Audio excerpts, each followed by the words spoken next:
Halos laging laman ng kalsada ang jeepney driver na si Denver.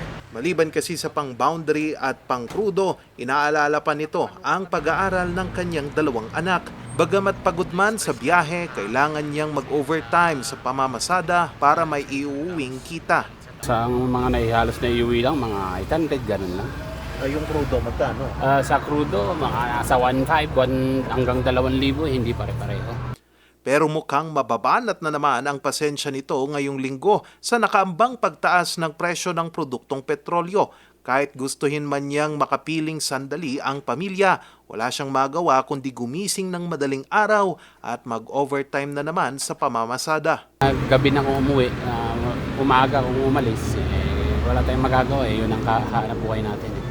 Isa lamang si Denver sa milyon-milyong motoristang maghihigpit na naman ng sinturon sa malaking dagdag singil sa presyo ng produktong petrolyo. Sa anunsyo ng mga kumpanya ng langis, piso at 60 sentimo ang itataas sa kada litro ng gasolina, 2 piso at 70 sentimo naman sa diesel at 2 piso at 10 sentimo naman sa kerosene. Kaya naman ang ilang tsuper ng jeep umaaray na.